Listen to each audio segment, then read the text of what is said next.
जंगल में जिराफ और चूहे की दोस्ती मशहूर थी। जिराफ बहुत ऊंचा था। उसकी लंबी गर्दन उसे सबसे ऊंचे पेड़ों तक पहुंचने में मदद करती थी।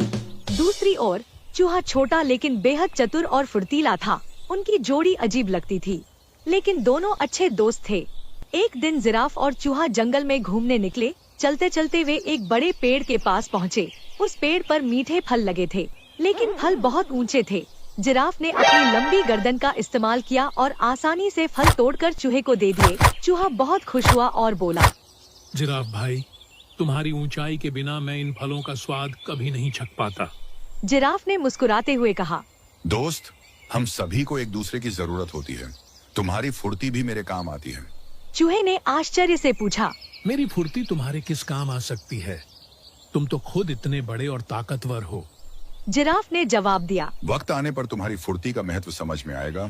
कुछ दिन बाद जंगल में एक शिकारी आया। उसने जानवरों को पकड़ने के लिए एक बड़ा जाल लगाया और उसमें स्वादिष्ट घास रख दी और पेड़ के पीछे जाकर छुप गया। जिराफ उधर आया और जिराफ को घास देखकर कुछ शक हुआ, लेकिन भूख के कारण वह जाल के पास गया और उसमें फंस गया। शिकारी ने जिराफ को देखकर खुश होकर कहा, अब इसे मैं शहर ले जाऊंगा और इससे बहुत पैसे कमाऊंगा। और शिकारी जिराफ को ले जाने के लिए गाड़ी का इंतजाम करने चला गया। जिराफ ने बहुत कोशिश की, लेकिन वह जाल को तोड़ नहीं सका। वह जोर जोर से मदद के लिए पुकारने लगा। उसकी आवाज सुनकर चूहा वहां आ पहुंचा। उसने देखा कि जिराफ जाल में फंसा हुआ है और बहुत परेशान है। जिराफ भाई, घबराओ मत, मैं तुम्हें बचाने के लिए कुछ करता हूँ। जिराफ ने हताश होकर कहा, ये जाल बहुत मजबूत है। तुम इतने छोटे हो, इसे कैसे काटोगे? चूहा हंसते हुए बोला, बस मुझे थोड़ा समय दो। चूहे ने अपने नुकीले दांतों का इस्तेमाल करते हुए धीरे धीरे जाल को काटना शुरू किया। वह बड़े ध्यान और मेहनत से जाल के धागे काटता गया। कुछ समय बाद जाल कमजोर हो गया और जिराफ बाहर निकल आया।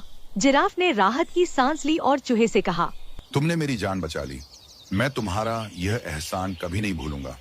तुम छोटे हो, लेकिन तुम्हारी हिम्मत और चतुराई किसी भी ताकतवर जानवर से कम नहीं है।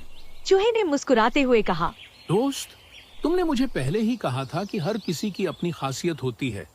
फिर दोनों दोस्त अपने घर की तरफ चल दिए। रास्ते में चूहा बोला, दोस्ती में ताकत, आकार या कमजोरियां मायने नहीं रखती। अगर हम एक दूसरे की मदद करें तो हर मुश्किल को पार कर सकते हैं। जिराफ ने सहमति में सिर हिलाया और दोनों खुशी खुशी अपने घर चले गए। इस कहानी को देखने के लिए धन्यवाद। कृपया हमारे चैनल को सब्सक्राइब करें।